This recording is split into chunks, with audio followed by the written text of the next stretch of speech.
नमस्कार दोस्तों, मैं विकास चंदेल। आप सबका स्वागत करता हूं हमारे channel the Vikas Chandel show. दोस्तों, आज मैं एक ऐसे बहुत ही सेंसिटिव टॉपिक के बारे में बात करने वाला हूं जिसको जानकर शायद आपको भी बहुत ही बुरा लगे। अभी हाल ही में air India AI-171 plane crash, बहुत ही दर्दनाक घटना। हम सब ने देखा किस तरीके से 260 लोगों की जान गई, लेकिन अब उससे भी बुरा हो रहा है। उन 260 लोगों के साथ उनकी फैमिलीज वालों को भी हर दिन प्रताड़ित किया जा रहा है। आई एम सेइंग कि एयर इंडिया, जो कि कंपनसेशन की घोषणा उसी दिन कर चुका था, उस ट्रेजेडी के 3 घंटे बाद ही उन्होंने कंपनसेशन की घोषणा की, लेकिन आज इस हादसे के 20 दिन बाद भी उनकी फैमिलीज को बार बार उसी ट्रेजेडी के साथ गुजारा जा रहा है।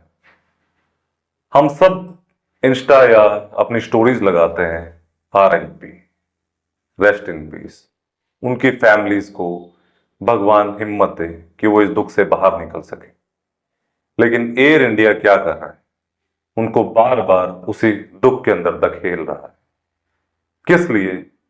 सिर्फ उस कंपनसेशन के अमाउंट की वजह से। क्या वो अमाउंट किसी की जान से भी बड़ा है? एयर इंडिया के किसी ना किसी प्लेन में हर दूसरे दिन कोई ना कोई टेक्निकल खराबी नजर आ रही है। जिस तरीके से कहा जा रहा है कि ये सारे प्लेन्स 40 साल से ऊपर के हो चुके हैं। क्या प्लेन इतने टाइम तक मेंटेनेंस के साथ सरवाइव कर सकता है? उसमें क्या टेक्निकल ग्लिच आना जायज नहीं है? क्या एयर इंडिया को अपने प्लेन्स को चेंज नहीं करना चाहिए? इसके बजाय वो किन चीजों पर काम कर रहा है कि कंपनसेशन का अमाउंट वो किस तरीके से कम कर सके, कम फैमिलीज को दे सके। उन्होंने इंश्योरेंस कंपनी से क्लेम किया। एयर इंडिया ऑलरेडी इंश्योरेंस में काफी बड़ा अमाउंट का क्लेम कर चुकी है, उनको वो इंश्योरेंस क्लेम मिल भी चुका है। लेकिन उसके साथ ही वो जिन फैमिलीज को कंपनसेशन अमाउंट दे रहा है, वो उस क्लेम के मुकाबले 1% भी नहीं। लेकिन फिर भी जिस तरीके की वो हरकतें एयर इंडिया भी कर रहा है, क्या वो जायज है? ऐसा क्या हो सेंसिटिव टॉपिक? चलो डिटेल में बात करते हैं उसके बारे में। 12 जून 2025 को एयर इंडिया के लंदन बाउंड फ्लाइट AI-171 ने अहमदाबाद से टेक ऑफ के बाद क्रैश किया, जिसमें 260 ट्रेजिक डेथ्स हुई। उसके बाद क्या होता है?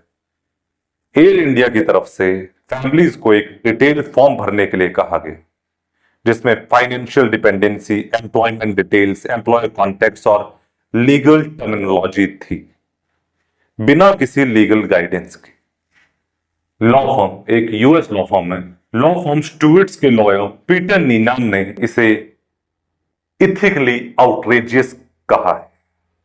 उन्होंने एक स्टेटमेंट दी और कहा कि ये फैमिलीज को अनड्यू प्रेशर देना जैसा है। उन्होंने कहा फॉर्म नहीं भरेगा तो नो कंपनसेशन। एयर इंडिया की स्टेटमेंट है, अगर आप फॉर्म नहीं भरोगे तो आपको कोई कंपनसेशन नहीं देगा। ठीक है, एक प्रोसेस होता है कोई भी कंपनसेशन लेने का, लेकिन जो फैमिलीज ऑलरेडी किसी ट्रेजेडी का शिकार हैं, किसी ट्रेजेडी से गुजर रही हैं, उनके ऊपर अनड्यू प्रेशर बनाना क्या जरूरी है? एयर इंडिया ने इन एलिगेशंस को इनएक्यूरेट बताया। उनका कहना है कि क्वेश्चनियर सिर्फ राइटफुल बेनिफिशियर्स आइडेंटिफाई करने के लिए था, ताकि इंटरिम पेमेंट्स कंफर्म रेसिपिएंट तक जल्दी पहुंच सके। उन्होंने बताया 47 फैमिलीज को एडवांस पेमेंट्स हो चुके हैं और 55 और इन प्रोग्रेस में है। लेकिन वहीं पर स्टुअर्ट्स की कंसर्न यह है कि क्वेश्चनियर में लीगली नाउ टर्म्स हैं जो फैमिलीज इमोशनली डिस्ट्रेस में समझ नहीं पाते और जो बाद में कंपनसेशन क्लेम को अंडरमाइन कर सकता है। फैमिलीज ने बताया कि फॉर्म्स भरने के लिए उन्हें क्राउडेड हर जगह में भेजा गया, बिना प्राइवेसी या लीगल सपोर्ट के। ब्रिटिश और US लॉ फर्म्स जिससे 40+ फैमिलीज अब कनेक्टेड हैं, उन्होंने स्ट्रांगली एडवाइस किया कि फॉर्म तब तक ना भरें तब तक वो इंडिपेंडेंट लीगल एडवाइस ना ले। कोर्ट भी जा सकते हैं। जी हाँ, एक लॉ फर्म जब इस तरीके के क्लेम कर रही है, वहीं एयर इंडिया अपनी सफाई दे रहा है। लेकिन इसका कंक्लूजन क्या है? एयर इंडिया का कहना है प्रोसेस को स्मूथ और फास्टर बनाया गया है। लॉयर्स का कहना है ये इमोशनली लोगों को लीगल डिसएडवांटेज में डालने की कोशिश है।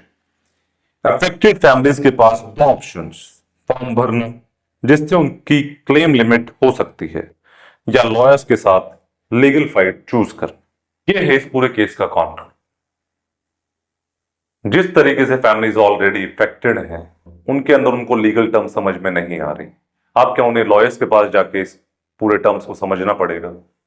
एयर इंडिया के अपने खुद के लॉयर्स होंगे, वो भी गाइड कर सकते हैं, लेकिन जिस तरीके का प्रोसेस को वो फास्टर और स्मूदर बना रहे हैं, उसमें उन्हें लोगों को थोड़ी लीगल एडवाइस भी देने की जरूरत है।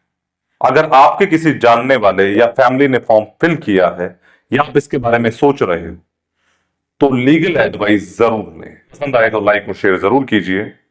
मैं विकास चंदेल आपके लिए लाता रहूंगा इसी तरीके की अपडेट्स। तब तक के लिए थैंक यू, शुक्रिया।